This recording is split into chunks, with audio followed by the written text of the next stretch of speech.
All right, well, today we're going to get back into some nuts and bolts of the American legal system. And so this might not be as much of a review of civics, of high school civics, as week one was, because we're going to do a deeper dive into the judicial branch of government. But if it is a review for you, then that's great. Most of the contact that you have with the court system is not from personal experience, I would hope. Most of it is what you've seen on TV, what you've seen in the movies, what others may have told you about, and it's not your own personal experience, and that's a good thing. We don't want you guys being hauled into court for things. Hopefully, if you have had some contact with the justice system, hopefully it's just a parking ticket or a traffic ticket or something like that. And no, I can't get you out of those. I get asked that all the time.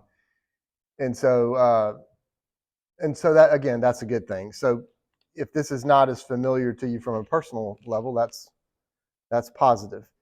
So when we think about the role of our courts within our government, just quick review, we've got our legislative branch that makes laws. We have an executive branch that's charged with carrying out the laws and has some quasi-lawmaking ability as well.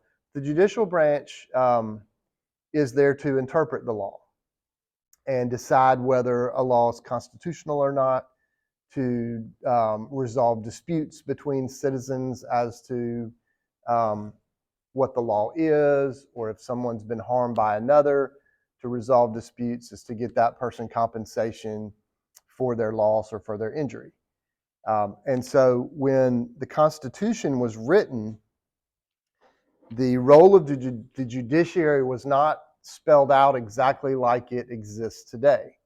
And a major inflection point in the way that the judiciary operates within our system of government came with the early case of Marbury versus Madison. That was a Supreme Court case. And the reason that that's an important case is, in that case, the Supreme Court decided for itself that it had the power to determine whether actions taken by the executive branch or laws passed by the legislative branch were constitutional or not. Up to that point, it mostly had to stay in its lane. But with that case, the Supreme Court came up with this idea that it's and that has endured for as long as we've or since that case is what I'm trying to say. I may struggle a little bit this morning. I'm gonna go ahead and apologize to y'all. I don't know why. Y'all just have those days when you're just kind of cloudy. Yeah. And so the important thing that I want you to know about that case is that that was the case where the Supreme Court decided that it had the power to say whether things that the other two branches were doing was constitutional or not. That's the idea of judicial review. And that's the case that it began with in the U.S. So when we think about the court system, courts have to have a couple of things in place before it has the authority to rule or to decide a case. And we call that jurisdiction. That's the power of a court to hear and decide a case. I like to think of that a little bit as of the "are you the boss of me" doctrine. So if I am in Georgia and I have nothing to do with the state of Hawaii, I've never been there, I don't do business there, I don't know anyone there, I can't be sued in Hawaii because they're not the boss of me. I'm not there. And that's the idea of jurisdiction. There are going to be different types of jurisdiction that we talk about. One is over the person.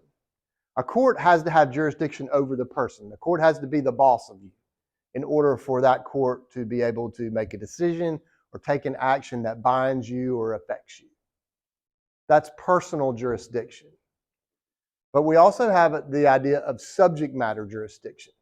And what that means is that certain types of cases can only be brought or heard in certain types of courts.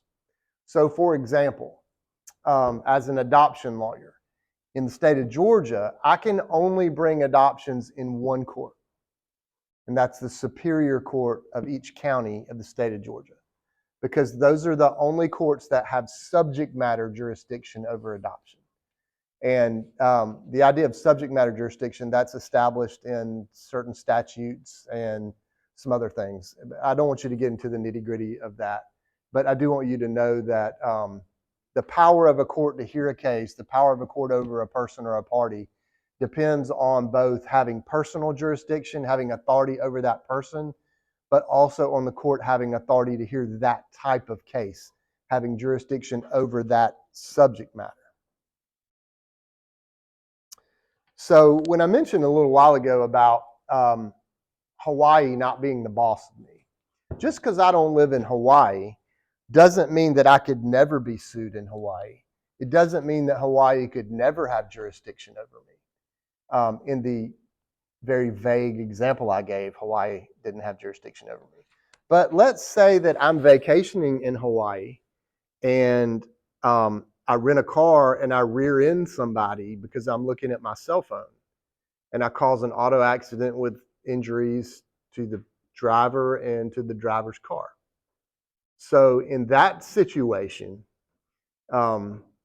would Hawaii be the boss of me if that driver sues me for the damages caused in the automobile accident?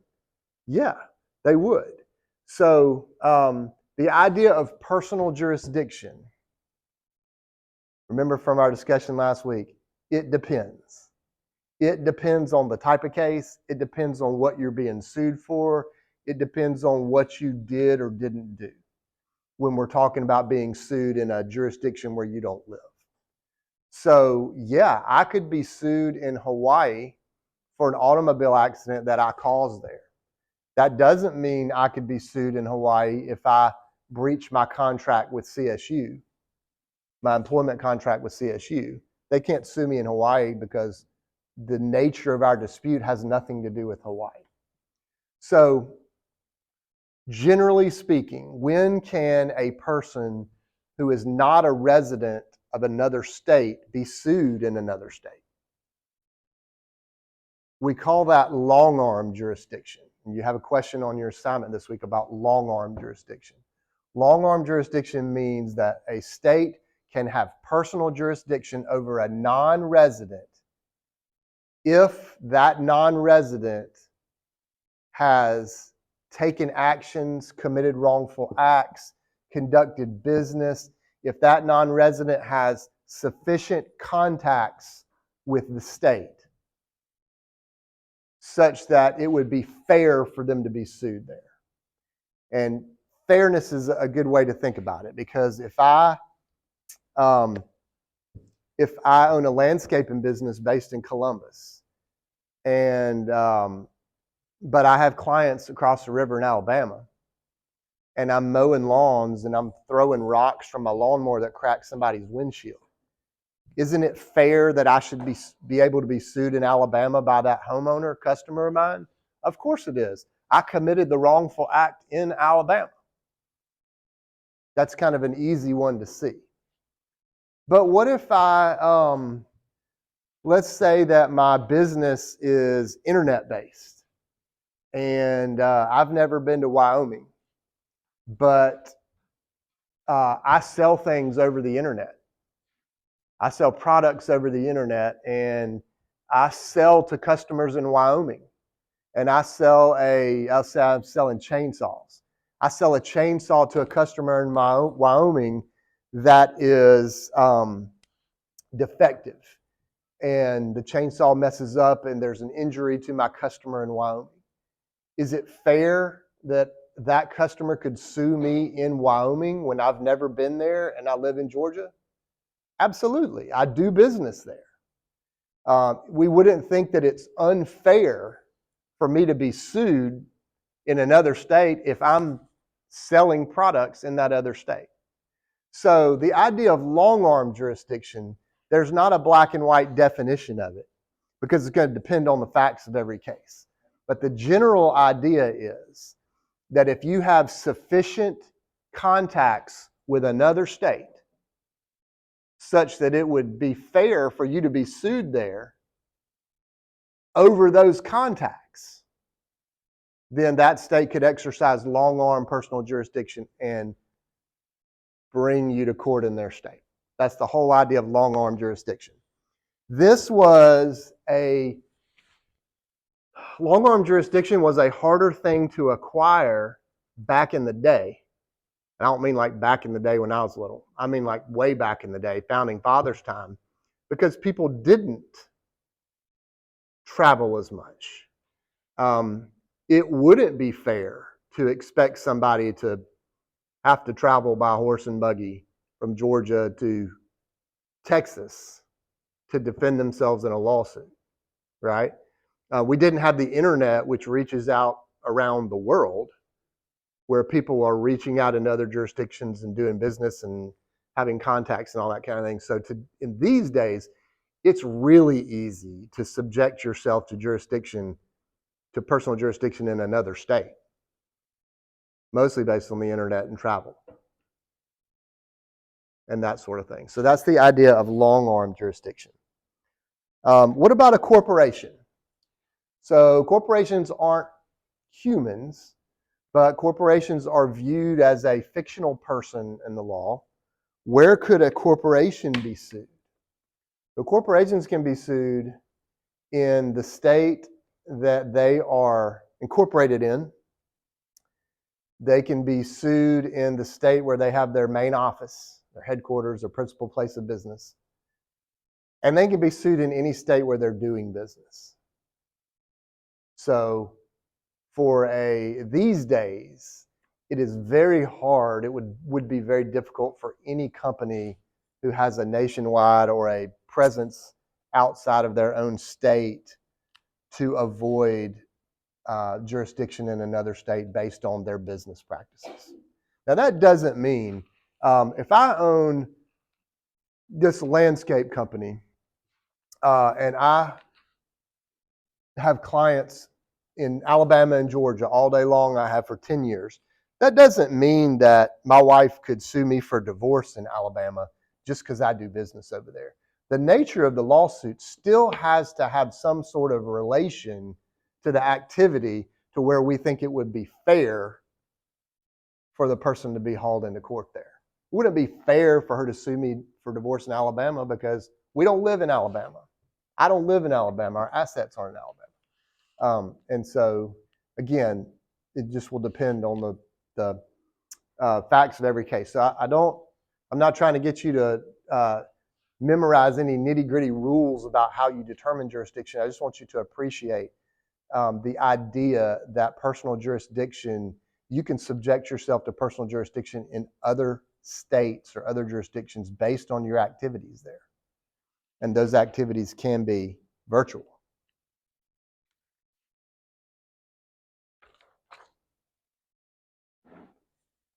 Some other things that might confer subject matter jurisdiction on a court. We talked about the subject of the suit. Adoptions in Georgia have to be brought in a certain court.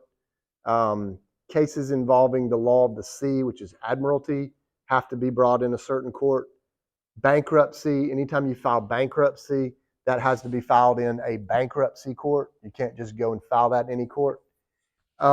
If you are probating a will or you have a deal with an estate of somebody who's died, that can only be brought in the probate courts. This is in Georgia. So subject matter is definitely one area where a court could have subject matter jurisdiction. Another one would be the amount in controversy. So like our small claims courts in Georgia are up to $15,000. If your suit involves more than $15,000 in damages, you have to bring it in a different court.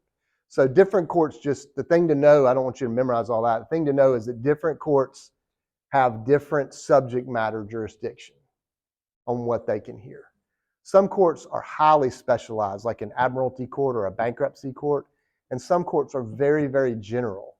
Like in Georgia, the court with the most general jurisdiction is our Superior Court. That's a county level court.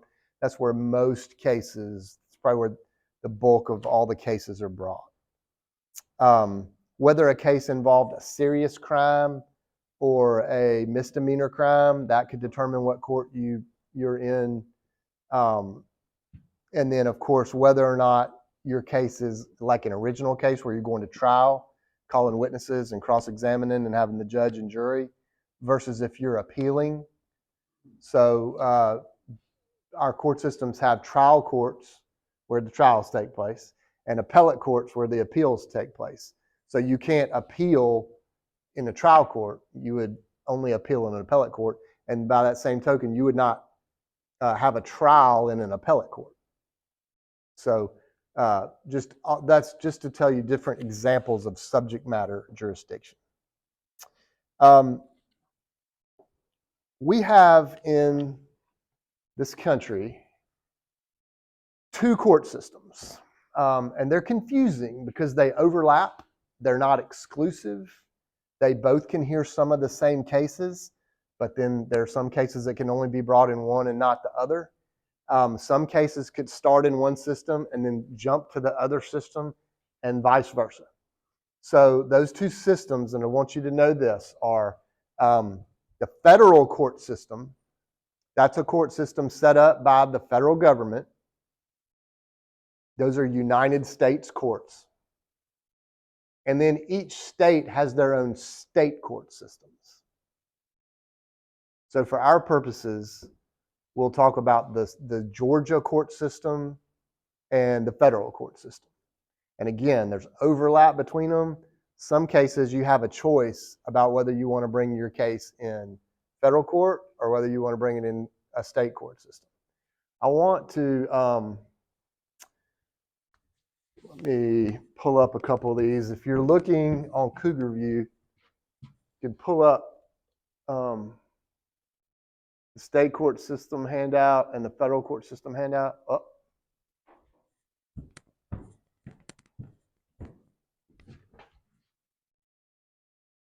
I'm going to pull up the Georgia court system first. Okay.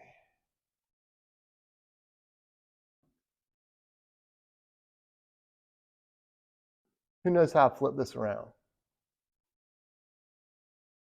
Nobody? No. Like that?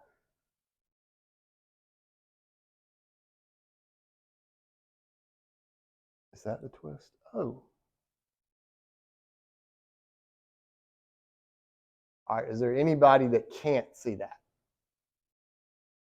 Okay. Everybody says they can see that. So let's talk about the Georgia court system. So what I want you to appreciate about this slide is that hopefully this will give you an example of what we've been talking about. I'll just go through real quickly. Magistrate court is what we would think of as small claims court. I have a dispute with my landscaper. They owe me $500, something like that. I would go to magistrate court, small claims court for that. Municipal court is a city court. That's like for violations of city ordinances or city laws. And this is on these 2 bottom rows. This is on a county level. So in the state of Georgia, each county will have these courts. Now, some of the smaller counties don't have each one of these, but there are no courts that encompass more than one county. So if you live in Muskogee County, I live in Muskogee County and I want to bring a lawsuit, my person lives in Muskogee County, these are my choices. Magistrate court, municipal court, small claims type stuff. Recorder's court, you might go to recorder's court for like traffic tickets, or if a person gets arrested, their first bond hearing, their like first appearance in court is usually in recorder's court before they get kicked on up to a different court. Juvenile court is what you would expect. That is for any kids under the age of 18 who have been charged with crimes. They go to juvenile court, or any matters involving children who have been removed from their parents and placed in foster care. That's all juvenile court. I'm going to pick out probate court real quick. That's for wills, estates, guardianships, conservatorships, marriage licenses in Georgia. Used to be for weapons permits, but now we have careless. You don't have to have a permit anymore. So there's not as much long lines in probate court to get your business done. And then state court and superior court. These are the courts of more general jurisdiction. Those are where most of the cases are. It's misleading somewhat because we have the word state court, and yes, we're in the state court system. I wish they hadn't named it that, but that's just a name of yet another court that we have in each county in Georgia. State court tends to handle a little more of the criminal type stuff or the lesser criminal stuff than superior court does. But superior court and state court have a lot of overlap on their jurisdiction. Superior court is where most of the action takes place. That's where all the family law takes place. That's where most of the civil suits take place.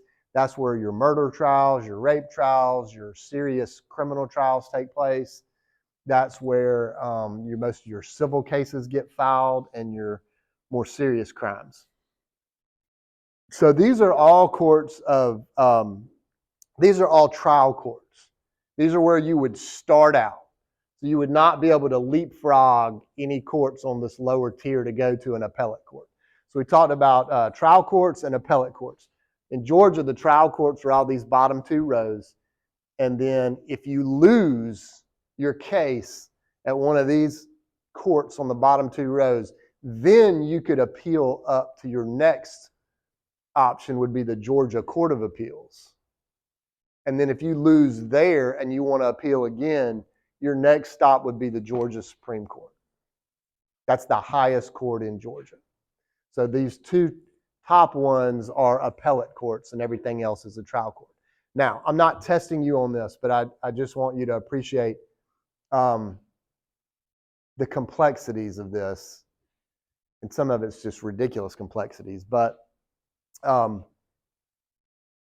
it is possible to appeal your case from recorder's court to superior court before you go on up to the Court of Appeals. Same thing from probate court. It's possible to appeal something from probate court to superior court. So superior court actually could also be an appellate court in limited circumstances. Again, just to show you how that with the law, there's more exceptions almost sometimes than there are rules. So that's kind of how the Georgia court system is set up. Let me pull up the federal court system for a second.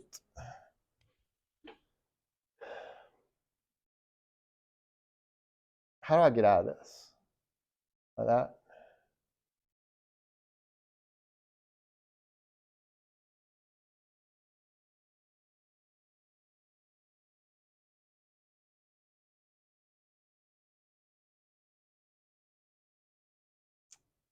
All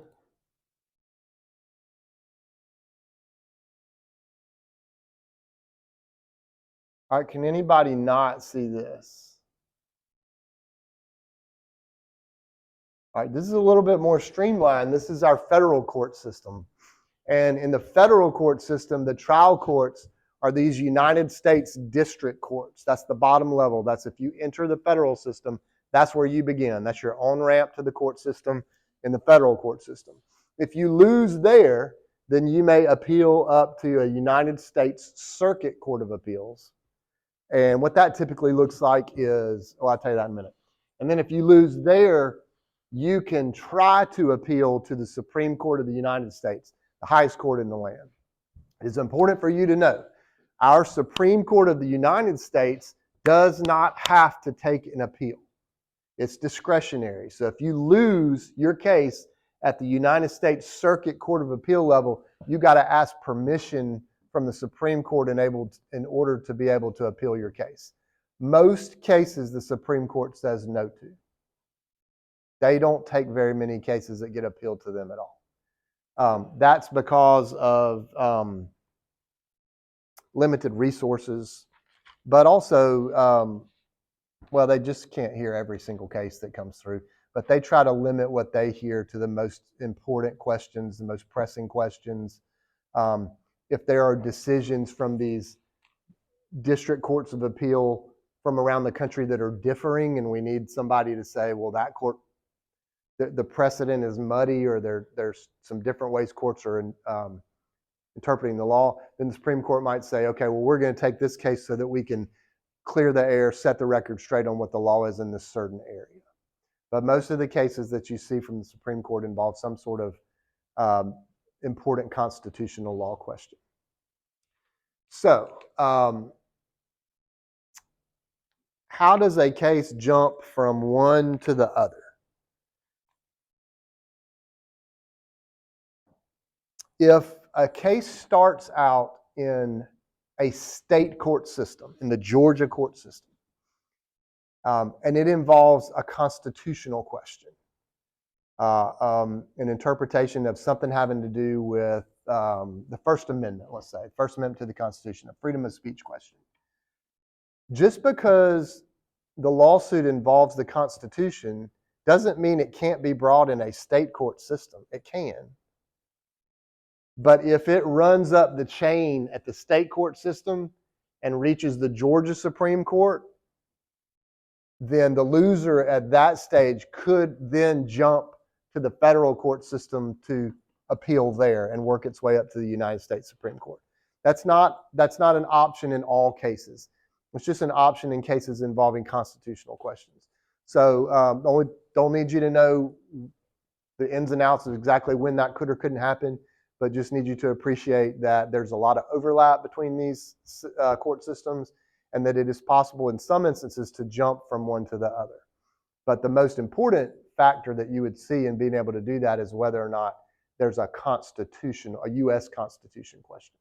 So if I lost my case, if my case made it all the way to the Georgia Supreme Court and I lost there, but my case involved the interpretation of a Georgia law and it was not challenging, it didn't implicate the U.S. Constitution, then I wouldn't be able to jump then to the federal court system.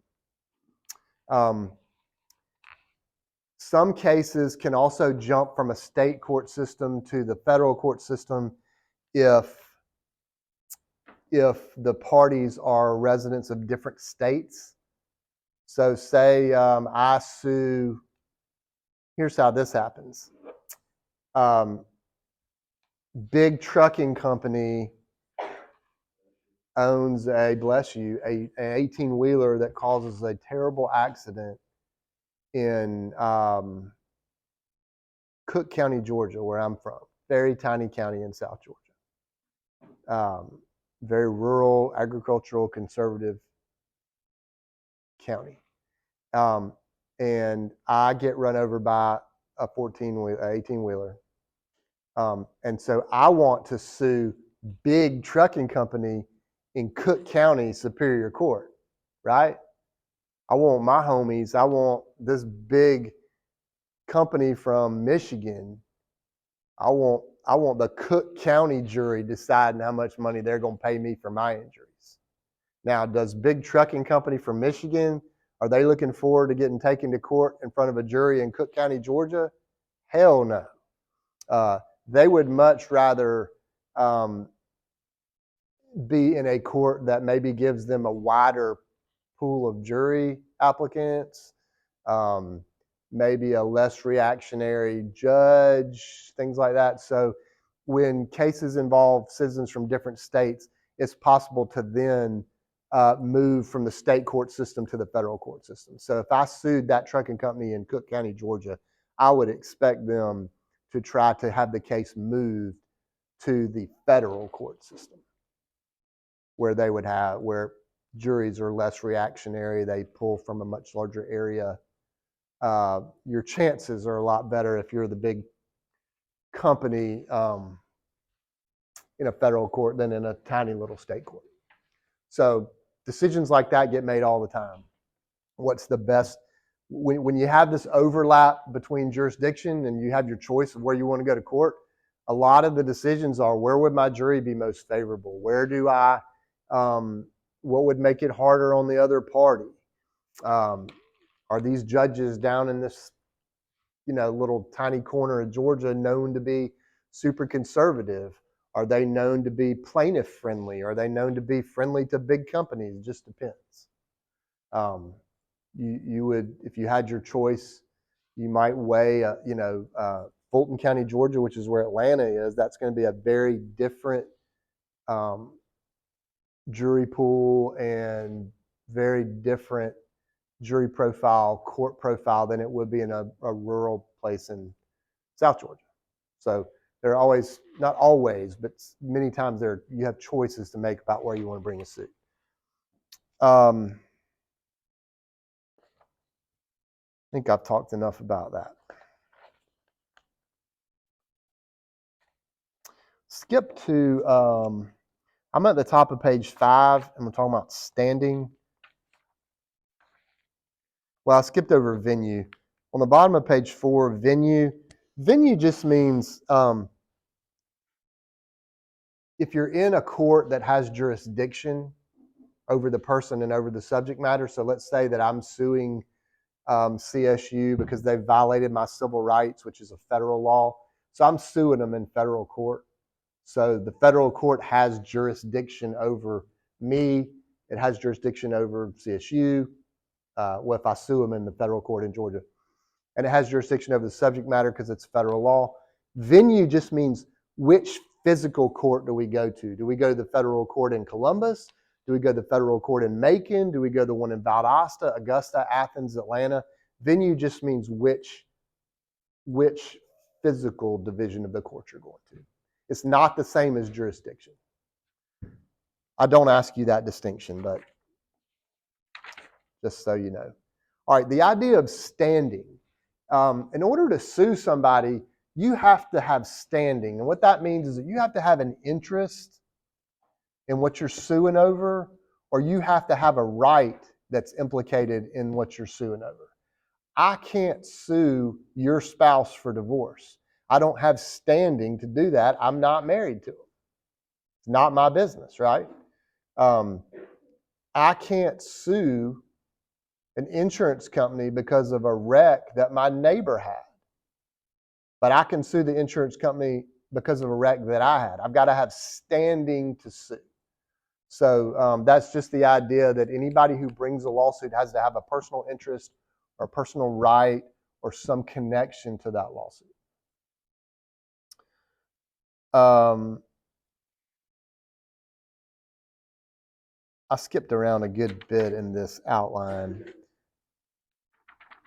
So I want to, on the bottom of page 5, I talked about this a little bit in week 1, but trial courts, those original courts,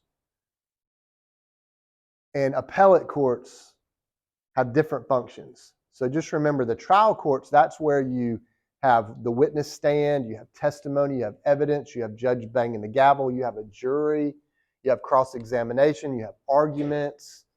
All that kind of thing happens in a trial court. That's where the issues of fact are decided. What happened? An appeals court or an appellate court decides issues of law. I think you do get asked that on your assignment. Appeals courts handle issues of law, whereas trial courts handle issues of fact.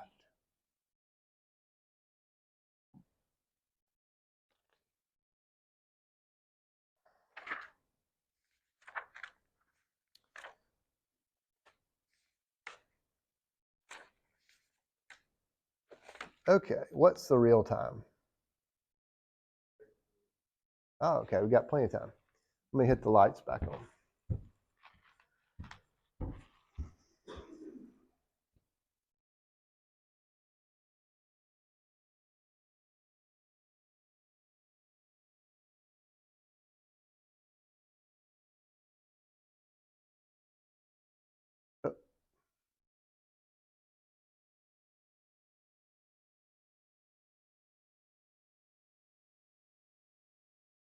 I just press buttons till they all come back on. I think you're supposed to press this one. I wonder if I could start over.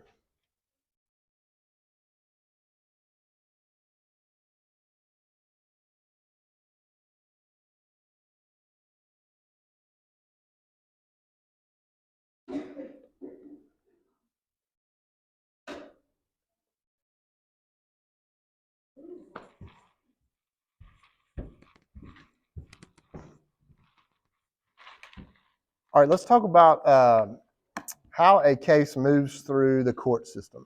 So this is a general discussion.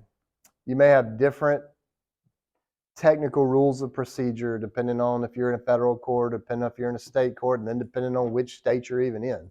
But just generally, this is how cases move through the system. Our court system is set up to be an adversarial system. That means that we're not all there to cooperate and sing together and try to come up with a mutually acceptable solution. We're there to be opposing parties, opposing sides. And that means that each party gets their own lawyer. Each party gets the right to present their case.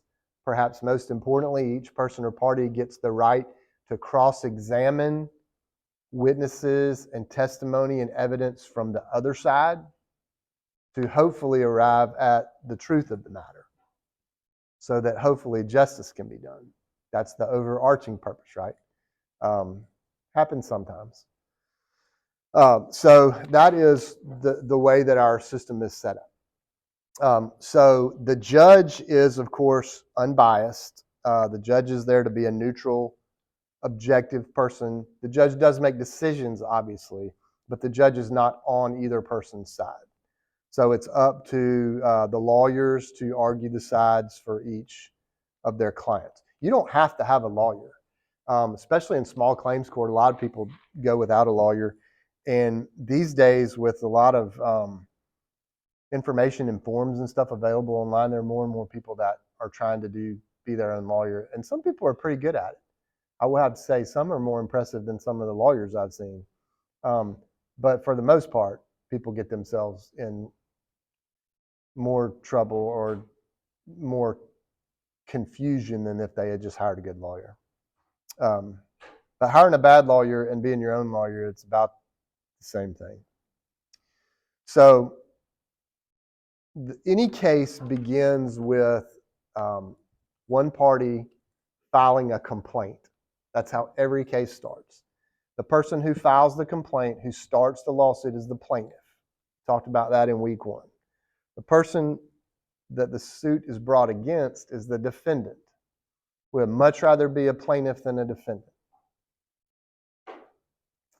because the plaintiffs are the ones that are looking for the relief or the compensation or whatever damages they need to make themselves whole again. The defendants are the ones that are theoretically going to have to pay. That's in a civil case. In a criminal case, the plaintiff still has to file a complaint, but the plaintiff in a criminal case is the state or the federal government, and the defendant is the person accused of the crime. When you file a complaint, we're going to look at one on Thursday. You've got to tell the court certain things. You got to tell the court why it has jurisdiction. So you can't just write on a piece of paper and turn it in, Mr. Ellison wronged me. I can't turn that. I could file that as a complaint, but it would get dismissed. I've got to tell the court who I am, who Mr. Ellison is, why the court has jurisdiction, because he's a resident of the state of Georgia. I've got to tell the court what the case is about so that they can make sure they have subject matter jurisdiction as well. I've got to lay out a short statement of what happened. He rear-ended me at a stoplight. My car was damaged. We've got to have enough in there for the court to be able to look at it and determine whether or not you are properly in that court, and enough to put the defendant on notice of what it is they're being sued for. You can't just sue somebody for something general. You can't You can't have a mystery claim against somebody that they'll find out later. You got to lay out for it is you got to lay out at the beginning what it is you're suing them for. And you got to tell the court what you're asking for. That's all in your first pleading, your first complaint. I'm seeking damages to repair my car. I'm seeking damages for the physical harm that I suffered in my car wreck.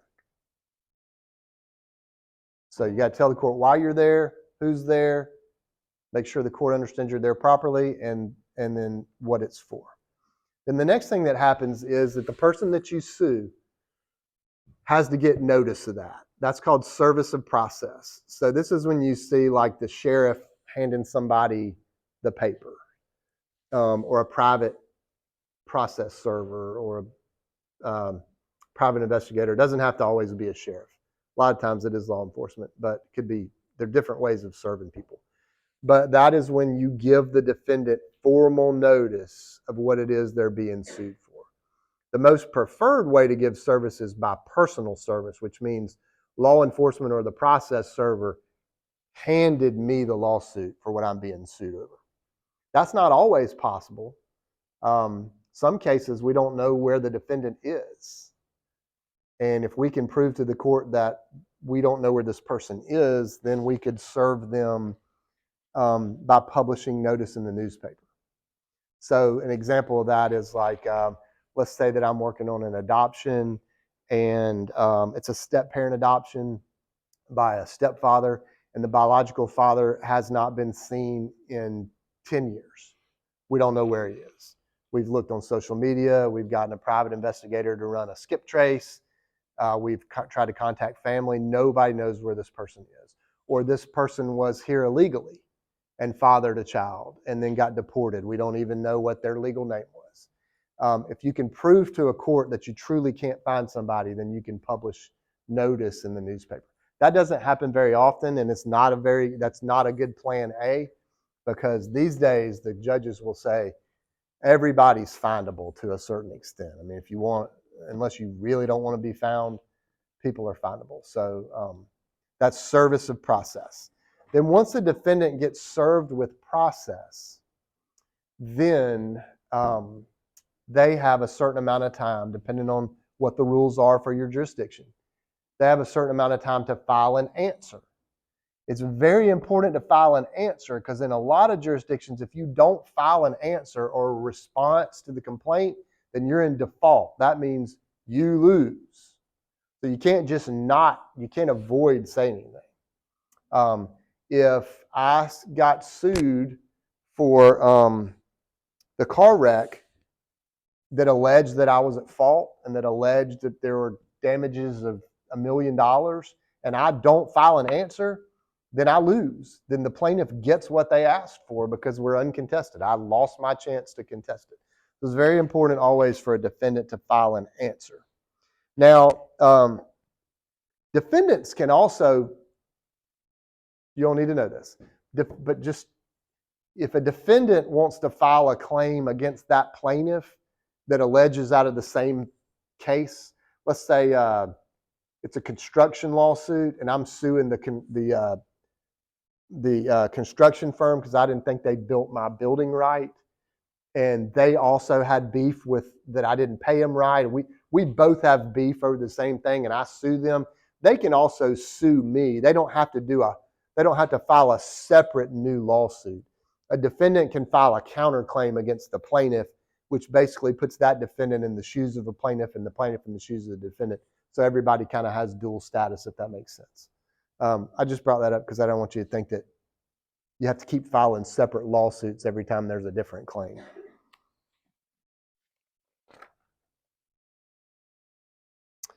One of the most important things that I want you all to focus on, and we're going to do an exercise on this on Thursday, is the idea of discovery. So discovery is the period of a lawsuit that commences after the defendant has filed the answer. So that means that now we've got plaintiff filed a complaint, we got defendant filed the answer, game on, right? Now this is the period of time where each side gets to collect whatever information that they think is relevant to the case. Now, as individual private citizens or as employees or as business owners, discovery should scare the hell out of you. Here's why. Pretty much everything is fair game.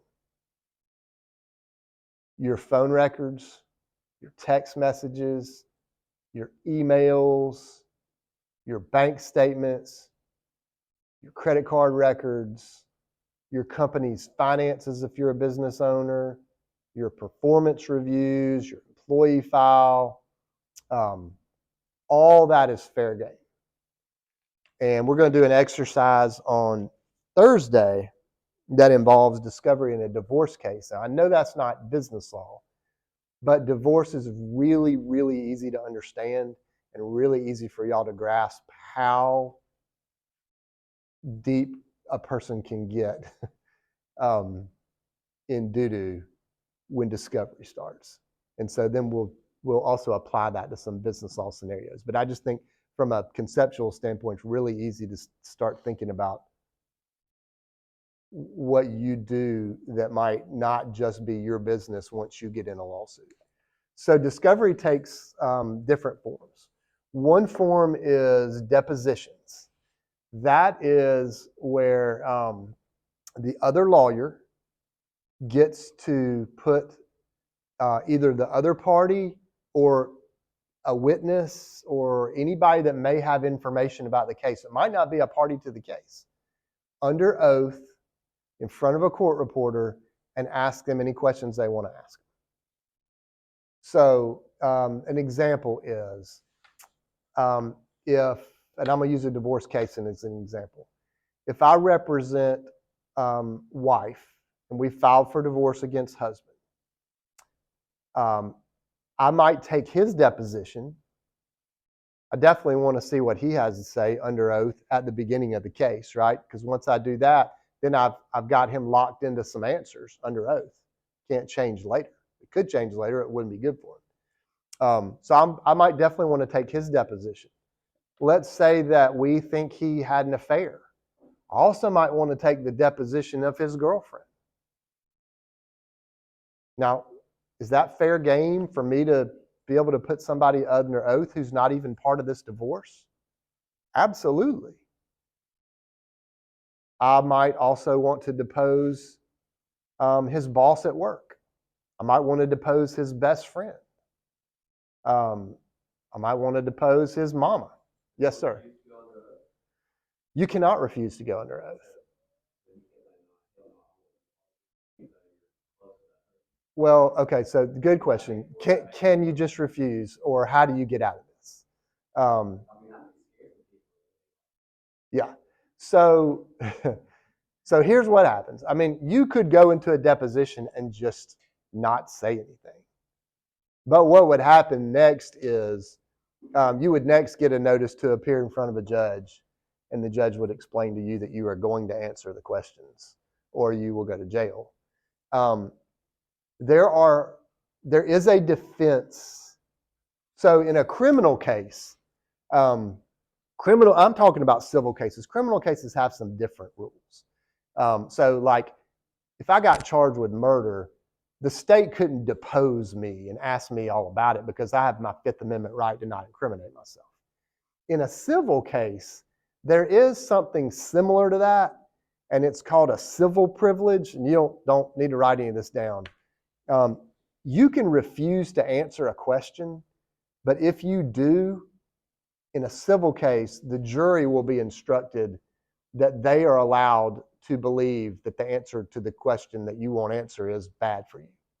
So if I had an affair with a married woman and she's getting a divorce and her husband wants to depose me, and her lawyer says, Mr. Tebow, if you had sexual relations with this woman, and I say I take the civil privilege, then that's tantamount to admitting that I did it. I just haven't admitted it on record. So there is a way to get around it, Kate. It's just not. There aren't great options. There aren't great options. And look, nobody wants to be deposed or drug into their buddies or their girlfriend's divorce case, right? That's why I use divorce sometimes as example for y'all because it hits home. Not that I don't mean that you all are going through that, but I just mean we can relate to that versus a more abstract, I don't know, technical business law question. Blake, did you have a question? Okay. So there are ways to get around it, but they're not great ones. So let's say though that Cade, your buddy is going through a divorce and you're a witness, you got some, you know, some stuff and some bad stuff. And well, it doesn't matter. Let's just say you know some stuff. And and we're going to assume that none of your friends are in anything bad. You got good information. And they depose you. I don't mean to suggest that you are subject to answer any question. It still has to be somewhat related to the case. So they can't start getting into what all you've been up to. Does that make sense? There are some limits to it. There are some limits to it. But at the discovery level, the limits are very few, because what happens is the courts say, at discovery, we're going to let all the questions be asked and answered. That doesn't mean it gets in at trial. That doesn't mean it's admissible at trial. We'll let the judge decide that later. Maybe it is irrelevant, but we're not going to decide, for the most part, we're not going to decide relevancy at the discovery level. That's why I want you to appreciate in your jobs, in the businesses you own, the places where you work, everything you say and write is discoverable. It's mostly all discoverable. There are tech firms that specialize in this. They'll come in, they'll do searches of a company's database, email database, and search certain keywords or stuff. I mean, they can find it. It's there. And it doesn't really ever go away anymore, unfortunately. So I want you to appreciate the idea of discovery is pretty wide open. Which is, to tie back to ethics really quick, we don't have a crystal ball. We can never know what somebody's going to be looking for in the future. We never know what we're saying today, how that's going to look. And so we can't really plan for that. You shouldn't spend your time now worrying about covering something up or how you're going to word something, because you don't know. The best policy is to figure out what your code of ethics is, what your core beliefs are, and stick to it. That's the best policy. The more we try to anticipate how things might look in the future and then, try to tweak stuff or weave stuff the way we think it might be, the more we get in trouble. So depositions are one form of discovery.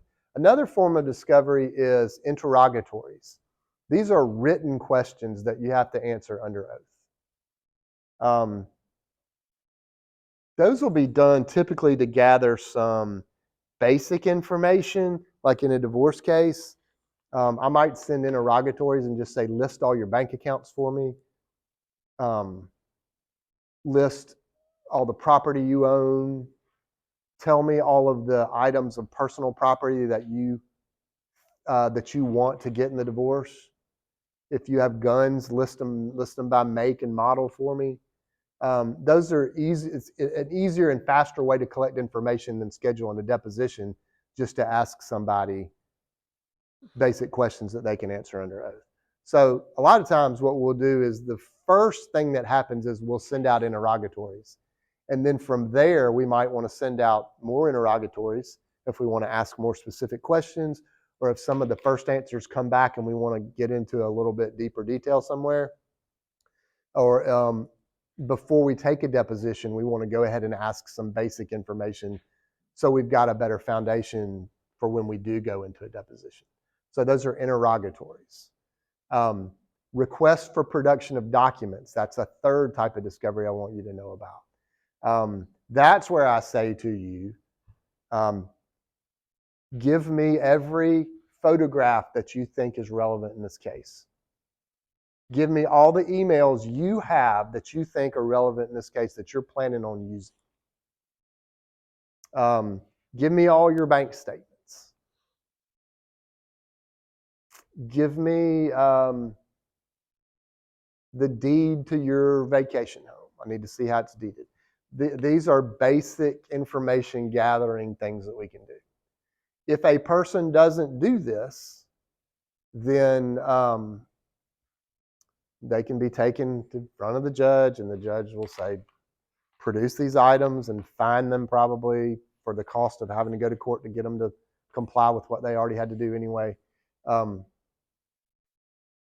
So that is a third way, is request for production of documents. Now, I can send out a request for production documents to pretty much anybody that has relevant information. So even though, let's say in a divorce case, I know that I'm representing husband and wife has an account at Truist, I could just send the request for production documents to Truist straight away and just say, you give me all the account statements that you have on Mrs. Jones, and they'd have to do that. So there are a lot of different ways to gather information.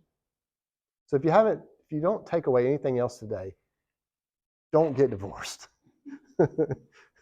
And don't get sued, right? Don't be a defendant and don't get divorced.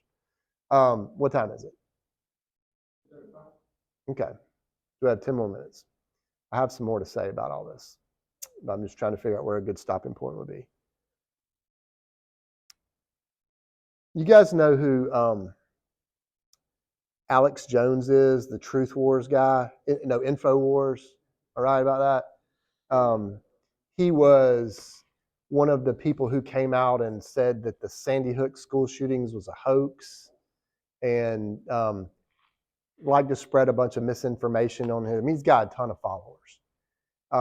He got sued he's gotten sued in a bunch of different places, but he got sued by some parents in Texas, where he is from, but they were Sandy Hook parents, and they sued him in Texas for defamation, which is saying false things about other people, basically around the Sandy Hook, all the Sandy Hook stuff. And during the discovery phase, he just refused to produce anything. He got fined. They kept going back in front of the judge. He wouldn't turn over his records, some of his financial records. He wouldn't turn over this and that. And finally, the judge said, you're in default. You lose. I'm not going to go any farther. I'm finding, and this is extraordinary, and this doesn't happen hardly ever, but the judge said, that's it. If you're not going to play the game, you lose the game. And so the trial proceeded not on the issue of whether or not he did it or not, but just on the issue of damages, how much he should have to pay. And that verdict, that jury came back within the last month. I think I saw this. I'll look it up before Thursday. And I think they awarded several $1 million. But even to your point, Kate, I mean, even to your broader point, he didn't cooperate. And so the jury still didn't have an exact picture of how much money he had. So I can't remember the exact verdict. Let's say it was $5 million. Well, maybe he's worth $500 million. Maybe that's just fine with him, that they didn't find out that he's worth $500 million. That worked out fine for him. Maybe he's only worth $1 million and he just got dinged for $5 million, and it might have been better if he'd been forthcoming about producing his documents and information. I don't know. His strategy, I read a lot about this case, his strategy seemed to be, until the very end, I'm just going to obstruct things. I'm not going to cooperate. I'm just going to keep pretending like none of this is happening. I'm just going to fight till deny till the very end. Finally, they got him on the stand, and he admitted that Sandy Hook was real and some other things, but he didn't really show a lot of remorse, which is probably why the jury dinged him. But so in most cases, it's pretty hard to get around discovery. It's pretty hard to get around disclosing stuff. Now we find all the time people hiding stuff.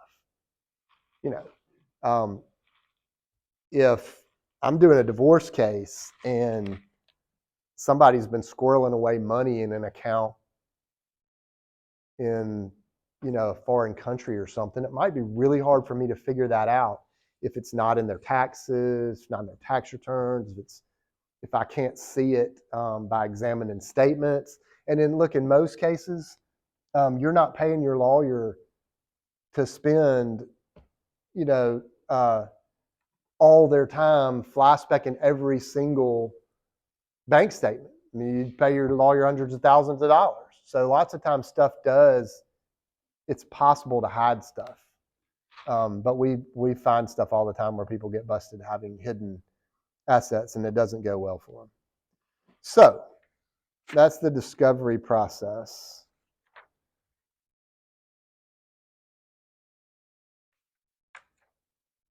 How much time do I have? Okay, I can do this in 5 minutes. What we'll do on Thursday is I'm going to talk about alternative dispute resolution, and then I'm going to put up, I'll post something that'll enable us to have a discussion about discovery on Thursday, but it's nothing you'll need to read ahead of time. The assignment for this week is solely based on what I'm lecturing on today and what I'm talking about on Thursday. It's solely based on information that I've spoken about today and that's in your outline. So what happens at trial? So not all cases have a jury. That's a misconception, is that folks think that all cases have a jury. Not all cases have one. You have the right in our legal system to request a jury, but you also don't have to. And so a lot of times, if we've got a highly technical case or a case that's very emotional, I might not want a jury. I might rather have a judge who's much more numb to these sort of things, who does this and sees it all the time, who's not going to have their passions inflamed or be super offended. I'm going to want a judge who has looked at financial documents in divorce cases over and over and over for years, rather than a jury of somebody who's never been through a divorce, never looked at financial documents in a divorce before. I might much rather have a judge, an experienced judge, do it. So you don't always have to have a jury. But if you do, the first part of the case is always jury selection. Both lawyers get to ask the potential pool of jurors questions so that they can eliminate jurors who may have biases. So if I'm prosecuting a rape case, I'm going to ask the potential jurors if anybody has ever been the victim of a rape. If they have, if I'm the prosecution, I'm fine with them being on my jury, right? If I'm the defendant for the person being accused of rape, I do not want any rape victims on my jury. And there are rules and laws about who you can strike or dismiss from a jury, and you have to have a good reason for it. You can't dismiss somebody just over their race or gender or religion or things like that. You got to have good reason. But the whole first part of a trial, if there's a jury, is jury selection. Everybody agrees on a certain number of jurors, trial gets started, and this is the stuff you might be most familiar with. Each lawyer makes an opening statement telling the judge, this is what I think the evidence is going to show.